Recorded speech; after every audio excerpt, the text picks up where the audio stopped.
All right, and we're back. The thing you've been waiting for all week long, another episode of the Cantina Club. We're back to just the two of us again. It's just Greedo and Corellian Traitor Damn here. So the cursing begins. We've lost our Gundark again, but so we're going to be doing an episode of 10 Parsecs, and we'll be right back after this to talk about our topic. Don't go away. We all know around here, Solo always does shots first.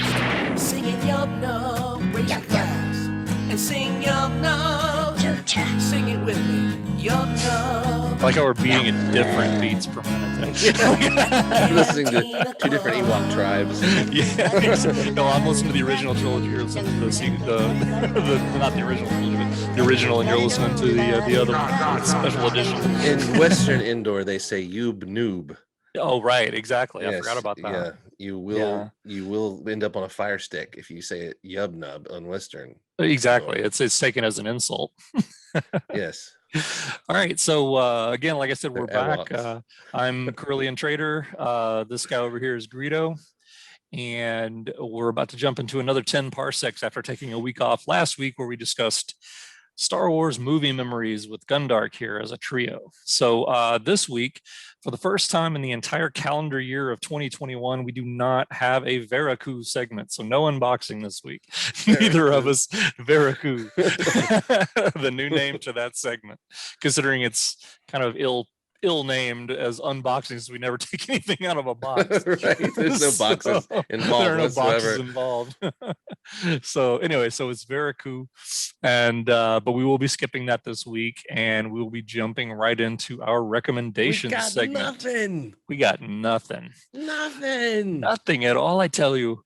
So so this is Cloud City or Rancor Pit. Cloud City being a positive recommendation, Rancor Pit being a negative recommendation. And I don't know if Greedo is even ready yet, so I'll go ahead and go first.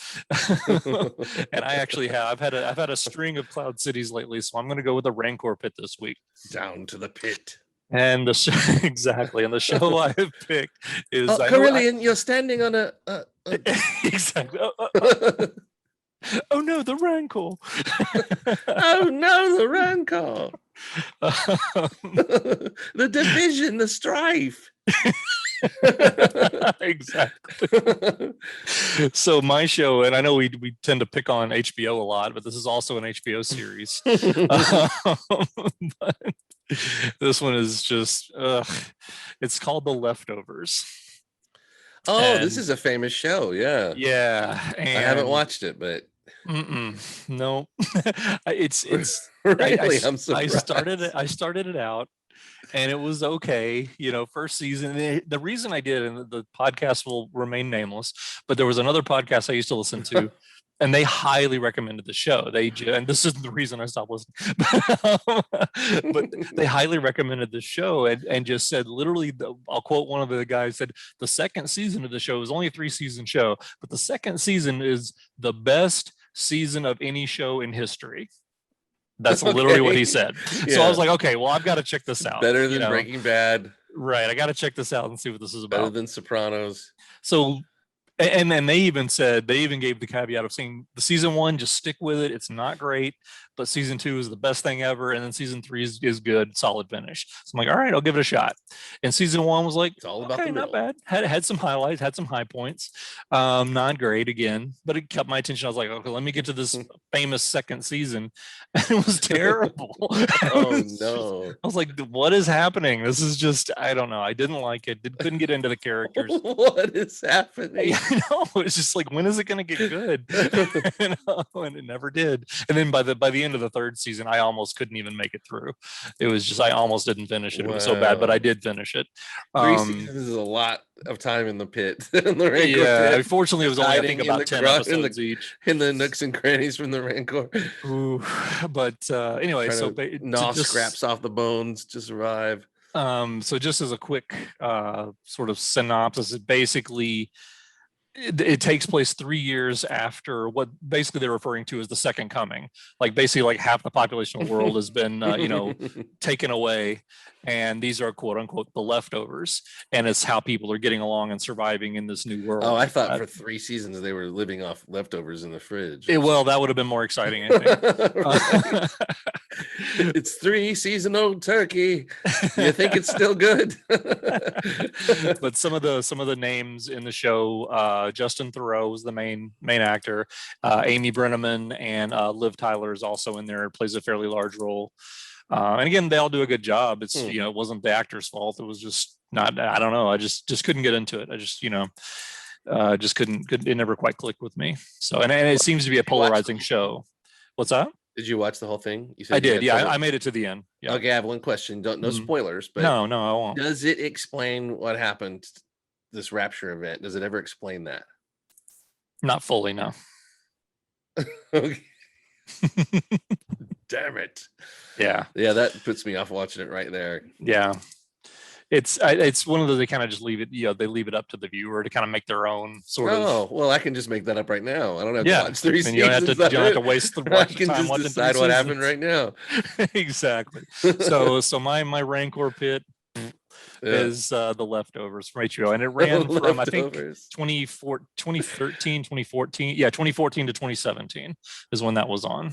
And the only thing that lasts that long is like bologna or sausage or something. Something with a shitload of preservatives in it. Exactly. So, all right, what you got long for us, time Greedo? Leftovers. As bitter and as full of rancor as I am. You got another Cloud City for us. Yeah, I got a Cloud City. All right. Because there's a lot of them. You're just full of light and happiness, aren't you?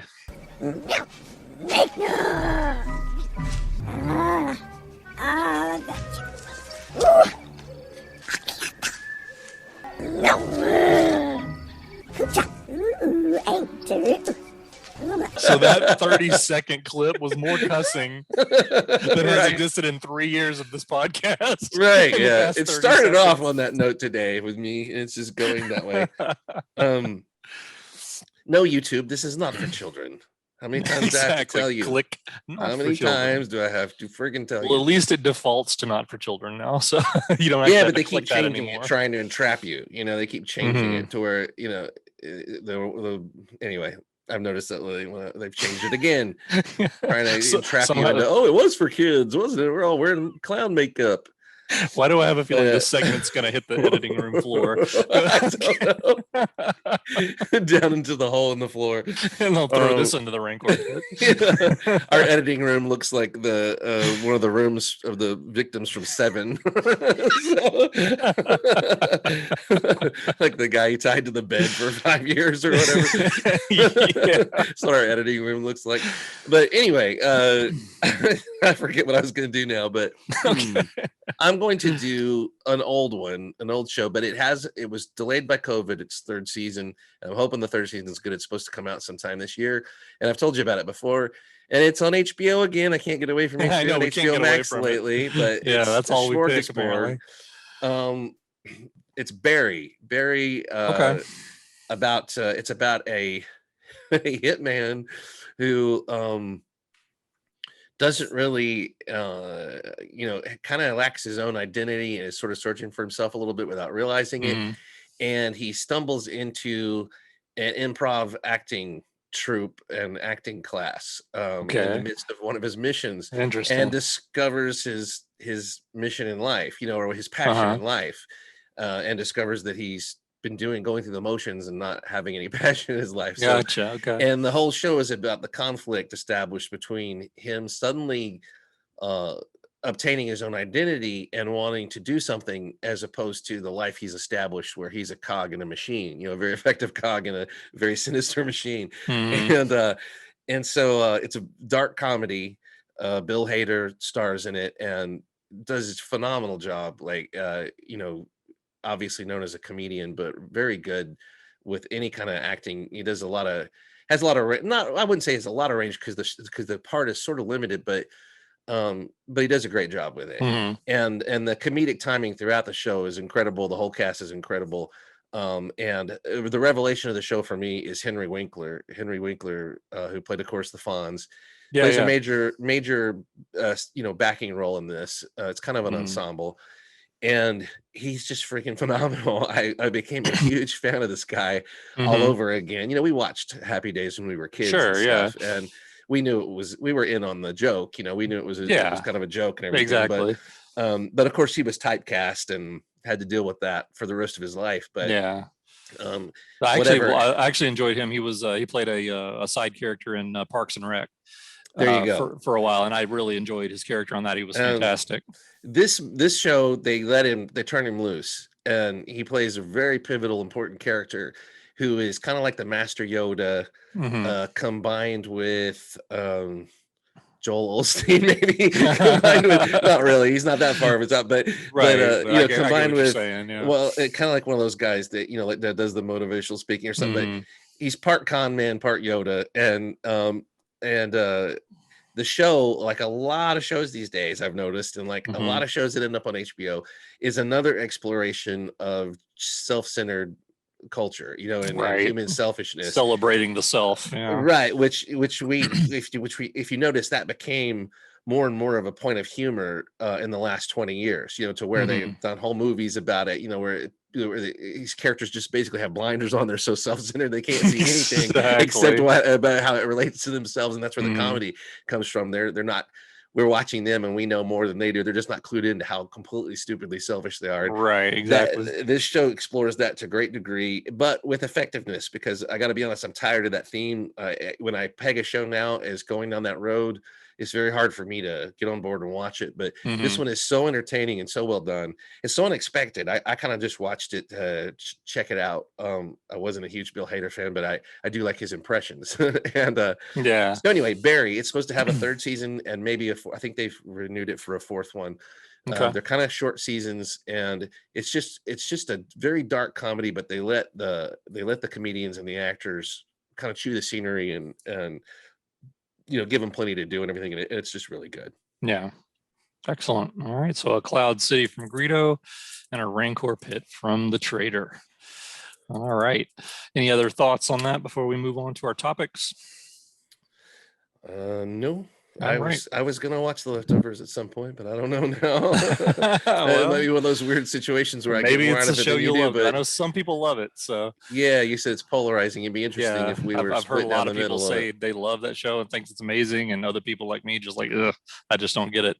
So yeah, it's tough when a show becomes such a metaphor that it never explains itself. But you kind of have to be gullible now when they establish a premise, to expect them to really pay off and explain what that premise, most of the time they just ignore the premise and go off into how that premise affects everything else. And that's what they really explore. They never really, they keep that mystery there and just go, oh, well, that's part of life, so we're not going to explain it. And it's like, I don't know. I would like to see one that actually thinks it through and has an explanation for a change. Exactly. Ever since Lost, I've been jaded about that. It's like... All right, so like I said, we're going to do another 10 parsecs this week, where we take 3 topics in Star Wars, discuss each for 10 minutes separately, and then once the timer goes off, we are done and we move on. So this week, the 3 topics are going to be, if you could, this is kind of more of just a random hodgepodge, honestly, this week, some fun topics. One would be, if you had to live on any known Star Wars planet, which one would you choose and why? Okay. Also, if you could choose a character from any Star Wars film or any expanded universe, whatever you want it to be, any Star Wars character to choose for them to have their own film, who would it be? And obviously why? And then finally, we're going to wrap up with the lightsaber duels, our favorites, and maybe even throw in a couple that we think are kind of overrated. So those are our 3 topics for this week. So are we ready for topic number 1? Where would you live? What Star Wars planet would you live on if you were forced to live on one? And we are on the clock. What Star Wars planet would I live on if I was forced? Like they were going to... Well, I mean, you were forced to choose one. I mean, yeah, it's not like you I like to think of it as like I have a necklace on that's going to blow my head off if I leave the atmosphere. Yeah, exactly. That's more interesting. That's actually put another wrinkle into it, sure. Right. You had to live the rest of your life on this planet and can never leave. Exactly. I'm not going to be Yoda and pick Dagobah. No, because then you couldn't even go to the store and nothing could be imported because nobody goes there. Nobody goes there. Yeah, my first thought that comes to mind is Scarif, but I don't know how much of Scarif is left. And it would also depend on, am I living on Scarif like right before the battle? How long am I put on Scarif before that battle? Do I have some years to live in peace? Or am I just screwed and having to be dropped there 5 days before the Death Star blows up half the planet? And was there, imagine the tsunami, that happened because of that blast from the Death Star. Was there anything left on Scarif? But it looked cool. I would definitely want to live there. Just beachfront property everywhere. Base. Yeah, exactly. But that giant tower and stuff, maybe there were problems that you needed to be high in the air to get away from them. I don't know. So I don't really know enough. But walkers were walking around on it. So it has to have some solid ground in there too. They didn't have any boat walkers now that I think about it. No, you're right. That would have been stranded on one island and just like waving across the other island. I need to deliver. They're like freight walkers. Where are they taking across? How do they get across the water? I guess all the water is shallow. It's like a tide pool. The whole planet is the tide pool planet. The tide pool planet. You see colorful fish and starfish and stuff and crustaceans, and that's it. All right. Okay, so that's my first answer. Scarif is your first choice. Okay, we'll probably end up giving more than one here. My first choice would be plus there's a shield around the whole planet if you go before, so you won't have any comets or anything drop in on you. Right, very good point. So for me, it would be Coruscant. I would choose Coruscant because it's Are you aware though that the whole planet is one big city? No, Captain Obvious, I didn't know that. You didn't know? Does that change your answer? Because you're stuck. One big city. There's nothing else. There is not a park. There's no countryside. The little droid did it. But I just want to make you aware the whole planet is one big city. Good old Rick Oley. Yeah. He's the greatest. Anyway, yeah. So if you like tractors, you're screwed. I would choose Coruscant. Again, I don't really know timeline wise, when would be obviously it'd be better to be there before, back during the prequel era. Right. Because at least it was, controlled by the Jedi and the Senate at the time, as opposed to being Imperial Center, basically Imperial City during the Empire's reign. Are you ready for that commute though? I mean, it looked like the commute was a bitch. It did, but apparently all you have to do is just jump out of your speeder and you can just land perfectly wherever you want to be. Not you though, because that isn't the force power you chose in our other 10 parsecs. You didn't choose an infinite falling ability. So you can't do that. You have to sit there in the back of the cab and wait. How many die do I roll for infinite falling? I don't know. Hundreds sided. All right, that would be my first choice. My first choice would be Coruscant, because it just looks, I'm more of a city person than a country person, so I just think being surrounded by city, and it seems like they would have every amenity in the world, so as opposed like the opposite of Dagobah. So Jedi Infinite Falling, you either take no damage or like 5,060,500 points of damage. Exactly. It's just luck. All right. So what would your choice number 2 be? So Scarif's not available. Scarif got blown up, so you got to look somewhere else. Jin.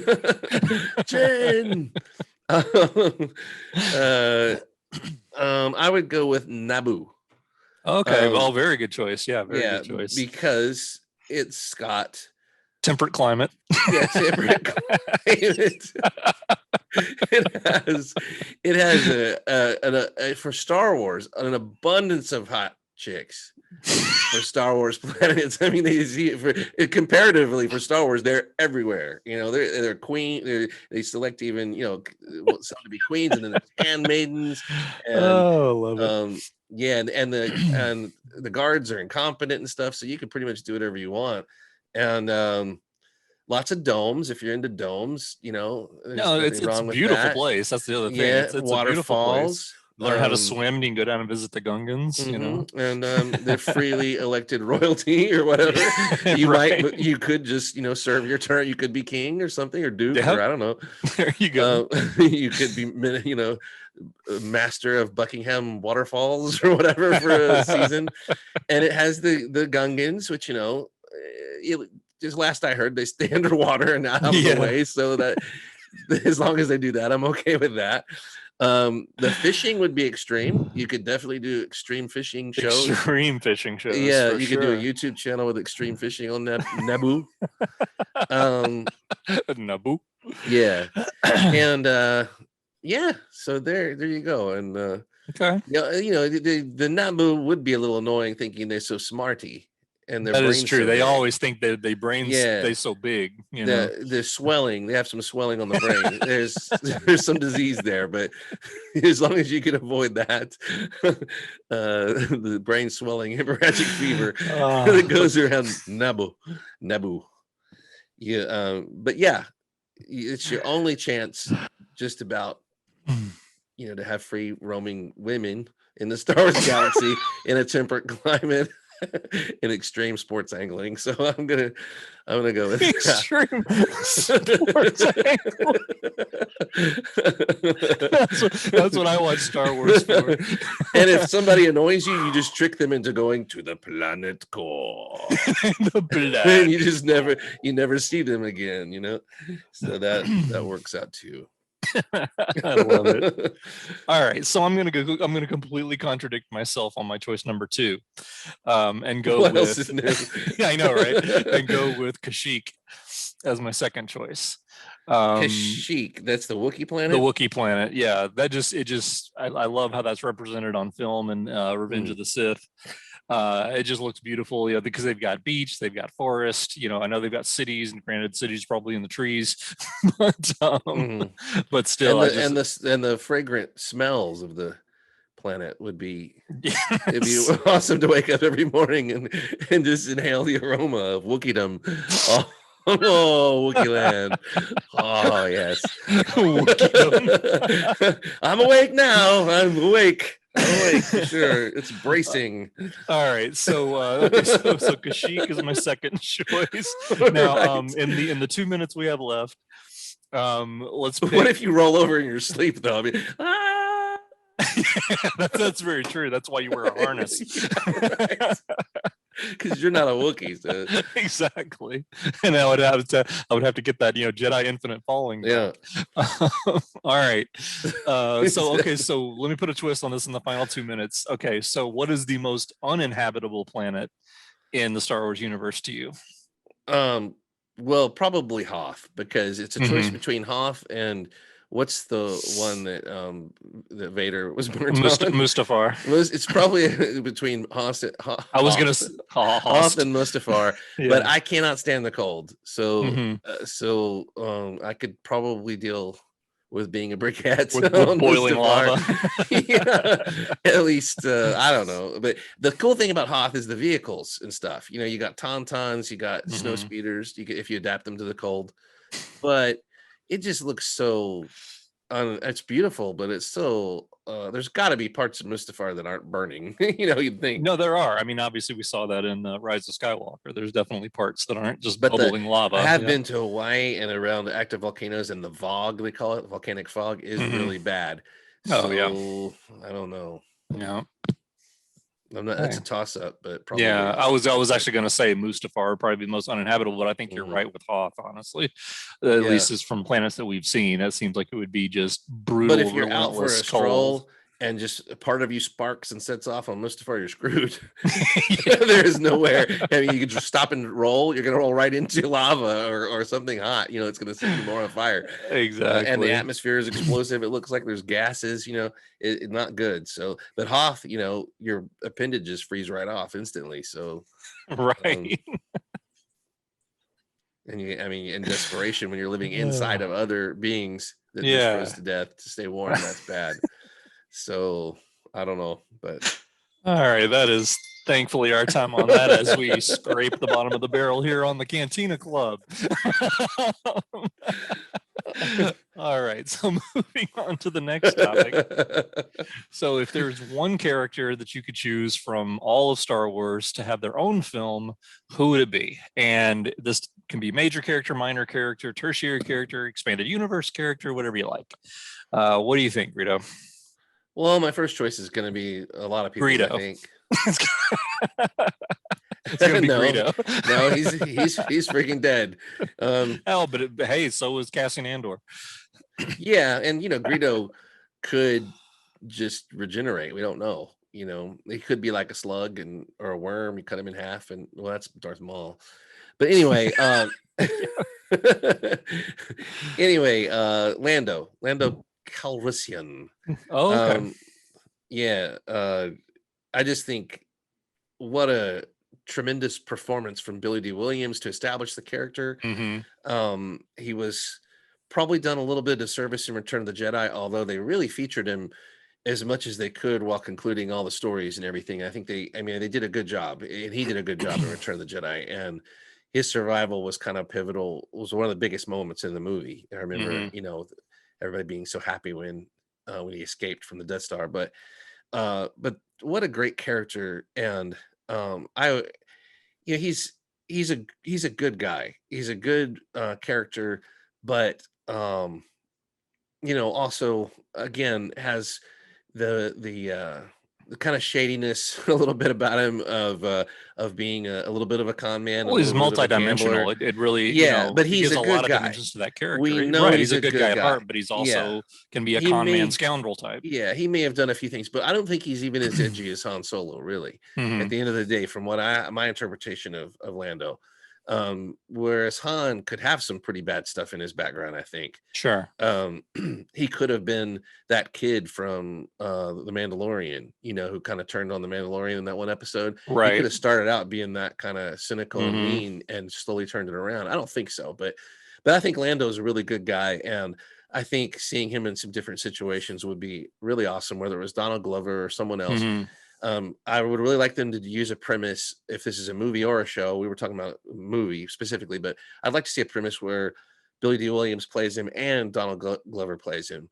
And we get a chance of, because they showed Donald Glover keeping a diary and keeping journals and all this stuff. And I'd like to see some point where all those got published and old Orlando's being interviewed about them. Yeah. And someone saying, come on, how much of this is true? Because they would be tall tales by this point. Sure. Full, yeah. Embellished for entertainment and everything. Right. No, I love that idea. And I'd love to see Billy D telling his version, and then you see Donald Glover living out what actually happened. It out. Yeah. What actually happened. Yeah. Exactly. Right. And that would be the fun contradiction too. Exactly. Him explaining it like it's this big fantastical thing that happened, but in reality it was just kind of very normal. Well, just the different points of view of Lando, what he wants you to believe and what he wants to project or whatever, as opposed to what actually happened. And right. Anyway, there's a lot of interesting things. I just think that character is a home run waiting to happen. So that's my first choice. No, that's great. I think that's an excellent choice. All right, so for my first choice, I'm going to go fanboy and choose Wedge Antilles. As everybody knows, he's one of my favorites. But I think his character obviously would lend itself to a really cool, well-rounded film. I mean, we're obviously about to get in a couple of years Rogue Squadron, the movie. We know nothing about the premise or what time frame or anything. We don't know if it's old Rogue Squadron, new Rogue Squadron, or what. But I've always would love, kind of like along the theme of similar to what the novelizations were, that whole Rogue Squadron series, where Wedge is the wing commander basically for the entire squadron. And they introduce a bunch of new pilots into that. And I like the time frame of just after Return of the Jedi. That was what I was going to ask you. Yes. Which time frame do you want? Yeah, I think that would make the most sense. His origin story could be pretty interesting too. That could be too. The rebellion as well, but we just had so many of those, and also they'd be casting a really young actor and really young and stuff. Right, exactly. Not make for the best. So I think it would be the same time frame as like The Mandalorian, basically. Say 5 to 7 years after Return of the Jedi, when the alliance now is trying to get control of the galaxy and kind of weed out the last remnants of the empire. And I think that would lend itself to some interesting stories of the empire trying to hold on to power while meanwhile, Rogue Squadron's going in trying to break things up. And I just and having Wedge as the focal point, showing his leadership. This is obviously stuff you couldn't have done in the original trilogy. Right. You already have enough characters as it is, and we've already seen shows that just go crazy with way too many characters, and everybody loses interest. Wedge, the character, served his purpose in the original trilogy with how they used him, but I think if he had his own film, I think they could really explore that. I think that would be really cool. So that's my first choice, would be a Wedge Antilles film. All right, what do you have for choice number 2? That would be great. I would actually go along with you on that one. I think for my second choice, because if there was a character that when we were young we wanted to see more of, as crazy as it sounds, it was Wedge. For whatever reason, we just connected with Wedge. We were ready to see him in the next scene, and always like, oh damn, he's parts over, Yeah, and, exactly. Anytime he showed up, it was just great. It was like seeing a familiar face, and so yeah, I wouldn't mind seeing a show or a movie about Wedge. And he really is kind of a character that you could do anything with, as long as you maintain his core ethics, and because I do think he's another guy who's probably a good guy. That's just how he strikes me. But I always want to see the story of how he might be a little haunted by leaving the trench run in Star Wars, where he was so quick to pull his ship out, and then Biggs was killed in his place. Right. And then Luke got the glory shot, which I'm sure, he didn't regret at all. He was super happy about. But there had to be a part of him, if you take him as a real character, that was a little conflicted, that he wasn't up on that dais getting a medal, and that some people might have looked at him sideways for surviving when so many people did. Yeah, exactly. Maybe some accusations of cowardice or something. Well, like that, I don't know how far you'd go with the story, but in his mind, maybe it would be. That's what I'm saying. He would interpret it that way. He would always be trying to get over, and I don't know if the run on the Death Star in Jedi, was his redemption moment from that. If you come up with the story or not, but I'd like to see something like that, where the pressure of being a pilot, so many died. I mean, those guys are like the stormtroopers for the Empire. Yeah, almost. So many of them die and everything without the Keystone Cops aspect. Right. They're sacrificing for something they believe in, and I'd like to see something. Hopefully they do that with the Rogue Squadron movie, where they bring up the people that are lost and things like that. But but Wedge, I think you could take any point in his life and come up with an interesting story, and apply, kind of real world soldier mentality to it, or pilot stuff to it, or you can make it fun and just a good time and fantastical. There's a lot of ways you could take it, and too bad. Again, Dennis Lawson's older now. I don't know if you'd use him in any capacity, but I'd love to see him involved somehow. Yeah. But this would be probably a prime place for a recast and everything. So yeah, I think so. No, that would be great. I have no idea who they use. I don't know if you had anybody in mind, but I didn't. No, I didn't quite go so far as I think casting, but somebody new would be cool. Yeah, an unknown would be great. So for my second choice, and I've always kind of had a weak spot for this character, even though it's kind of a maligned character, I guess, in some circles.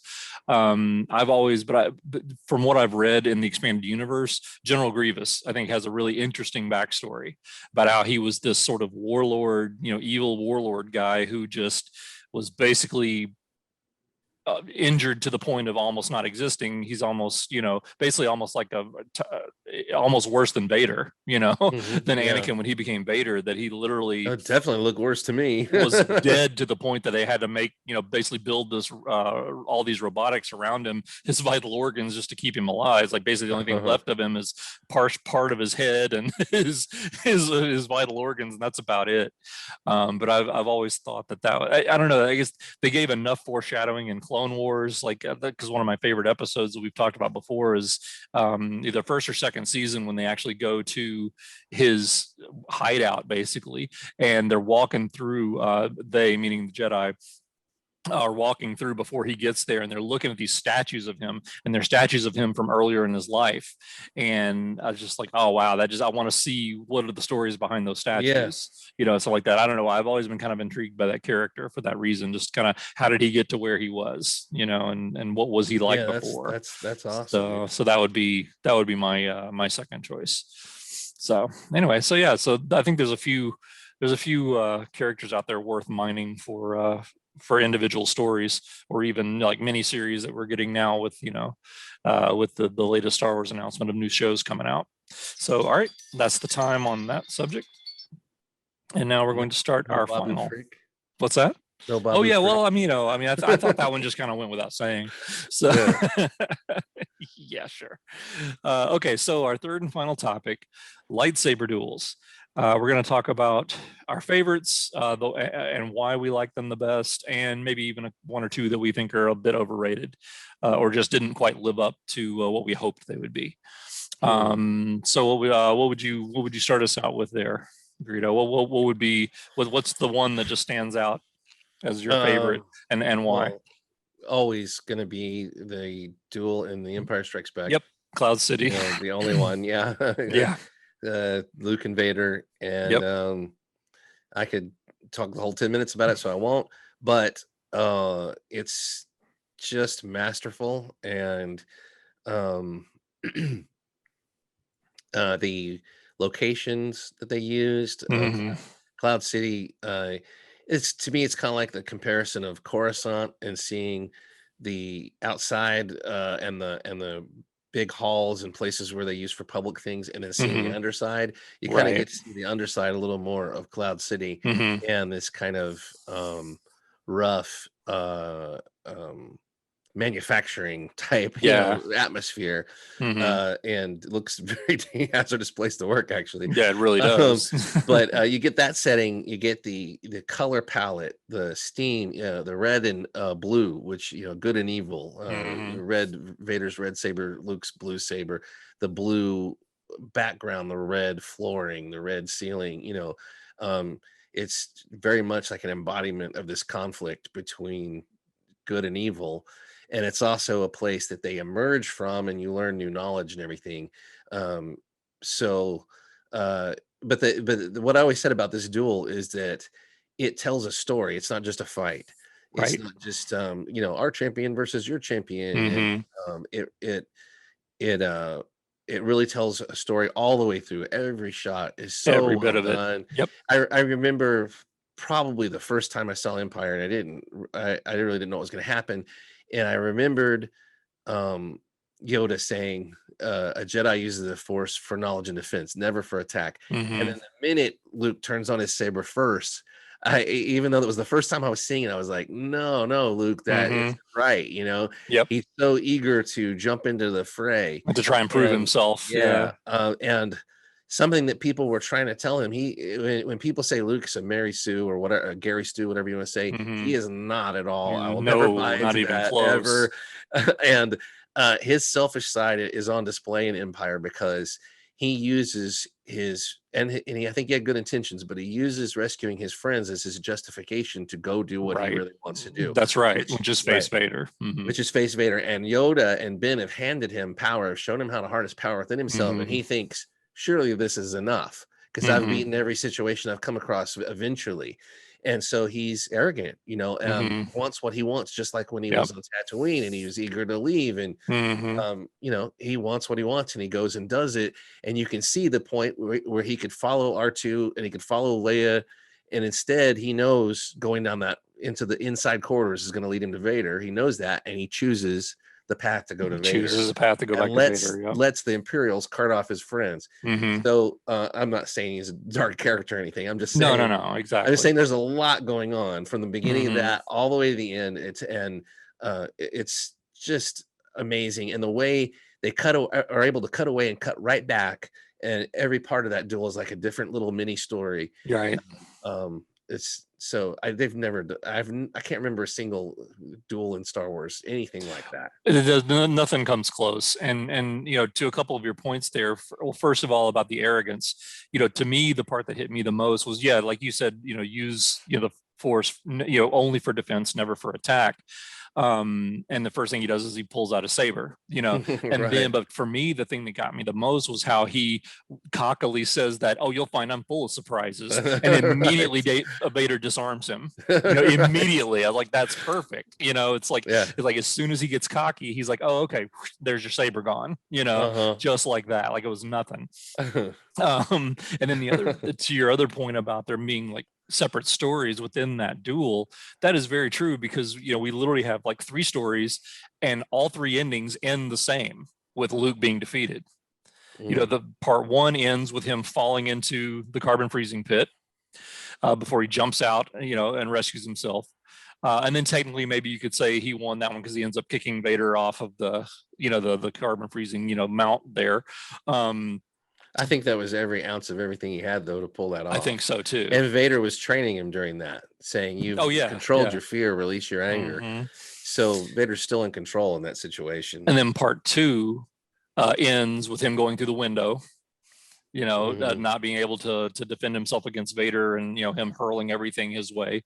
And then part 3, like you said, he chose to go down that hallway knowing Vader was down that hallway, and he ends up losing his hand, finding out he's his father, and jumping down the tube to who knew, he didn't even know, if he was even going to survive that. So that, I mean, like you said, no other duel even comes close in Star Wars, in my book, to the layers of meaning and complexity that they come through. And like you said, I didn't even gotten into the thing that that attracted me, before I was old enough to really pick up on a lot of that stuff. When I'm 12 years old, 13 years old, watching this in the theater, it was the aesthetic that drew me in. Yes. Just like you said, like just that sound of when they come back and there's no music, and it's just Luke walking down that plank going into the hallway, and you just hear the wind whistling and whirling around in that big chamber, it just sets such a mood for me, and I'm just like, don't go in there, Vader's in there, he's gonna kill you. And that's the way the duel starts too, also with Luke being brought up onto that platform, and it's quiet. Right. And Vader, I always laugh because I think Vader's holding his breath. It's like Vader's holding his breath. All of a sudden when the lights come on, suddenly he starts breathing. But that's all part of the aesthetic. I would definitely say that that the Empire Strikes Back duel is second to none in the Star Wars universe. Okay, we know it's awesome, and we've talked a lot about it. So let's move on. And what do we have time to do another that we like? Sure. Yeah, we've got 3 minutes. So I would honestly, my second choice would be Phantom Menace. Oh, no, Phantom Menace.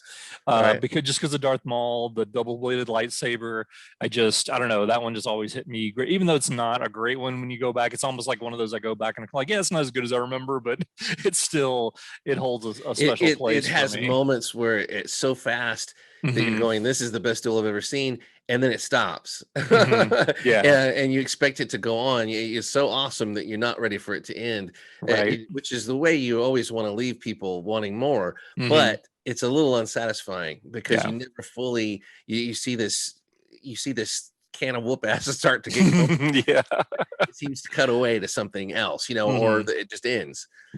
And so that's my second favorite. It's probably my second favorite as well. And I wanted to talk briefly about a couple that were in the other parts of Star Wars, which is the fight between Darth Sidious, Darth Maul, and Savage Opress. Oh yeah, Savage Opress. Yeah, between the Maul brothers basically and Darth Sidious. Which the fight over the Darksaber was another good one from that same storyline. But I love it when Palpatine Sidious shows up on Mandalore and just says like, what are you guys doing? And they're like, oh, we're not doing anything. And he's like, right. School's back in session. You're not. Exactly. And for Rebels, that was not Rebels, for Clone Wars, that was a great one. It's part of the story, and we got to see a different side of Sidious, which I always enjoy seeing. And then also this isn't really a duel, but the training episode of Rebels where Kanan is training. Yeah, I know exactly what you're talking about. What's her name? Oh wow. Really? Anyway, we're Yeah. we're stupid, Go but ahead. whatever her name is, Sabine Wren. Sabine Wren. Yeah. Yeah. Sorry, I just drew a blank. Don't hate on me. I have her action figure. Leave me Yeah. alone. But but yeah, that episode and the fight scenes in that, which again tell a story. I'm about the story, you know, about the characters, and there's an explanation of saber fighting and the lightsaber and the force in there that is second to none, really. It's really good. It's only a few seconds. I wish it was longer, but I felt like they just nailed it, and I was so shocked by that, by seeing that on Rebels. Yeah. And this was before The Last Jedi came out, and I was hoping for something like that in Last Jedi and didn't get it at all. Yeah. So anyway, those two stand out to me as other alternates to the movies and stuff that I think are great. I would say, as far as disappointing, the Attack of the Clones, Dooku, Obi-Wan, and Anakin. That was just, I don't know. And the more I watch it, the less I like it. It's just, you know, it really. They were limited, I think, by Christopher Lee's kind of involvement in having to use a stunt double. And it's a shame because Christopher Lee's one of the best actor fencers that's ever lived. Right. And but he was at that age, I think, where maybe it was hard or at that time, maybe it was hard to pull it off, and they used a stuntman. But I think that was a little bit limiting. And that fight had one of the things I've always wanted to see, which is a lightsaber fight in the dark. Yeah, that's like the coolest moment. I mean, I think of the whole thing, honestly. Yeah, but it still didn't quite deliver. I was like, oh man, that was so close to what I always wanted to see one in the dark, and I always wanted to see one in the rain. That would be see good. How the rain interacts with the sabers and stuff. But yeah, that was probably one of the more disappointing ones, because that's one of the things that I was hoping Attack of the Clones was a wash. I was like, maybe at the end we'll get a really good fight like we did in Phantom Menace. Yeah, no, and it just didn't quite connect. Yeah, we got that, and we got the Yoda duel, and that was about it. So, no. The flipping frog. The flipping frog duel. All right, so that's it for our time on that. So those are our 3 topics this week. And any final thoughts before we wrap up for this week, Greedo? Oh, we already wrapping up. Yeah, well, unless you have something else you'd like to talk about. Those are our 3 subjects. No, I talk way too much as it is. I'm not going to extend this. No, that's very cool. We did our 10 parsecs 3 times, so we did 30 parsecs. We did 30 parsecs. we went maybe we should far change across the galaxy. Parsecs. Our math is bad. But just here we are now in April. We made it through April Fools, and yes, fortunately. Waiting for the other shoe to drop on what giant armor's catastrophic event will come next for the world in 2021. But hoping for a big nothing would be fine. That would be great. A very uneventful year. Yeah, and I would like to see some conventions and actor appearances and things happen again. I hope that happens, but I hope everybody's safe too. Yeah, exactly. That would be nice. I think next week we'll have some more things to, unbox. Veriku. Nice. Yeah, we need some more Veriku in our lives. Yeah. All right, and we haven't gotten any communiques from Gundark this week, so we don't know if we're going to be joined or not. So maybe a 10 parsecs next week, and maybe a regular episode. So we'll see. But anyway, thanks for sticking it out, guys. If you did, and click the update button so we can let you know when we have new episodes. Leave us your comments. Let us know what you liked and didn't like, and we'll be hearing from you. And talk to you next week. Thanks. What your favorite duel is. But life ain't always teddy bears, fireworks, and high fives. The folks round here don't care for sand. Stick around long enough, you'll be lucky just to lose a hand. Singing yum num, raise your glass and sing yum num, yum num. At the Cantina Club.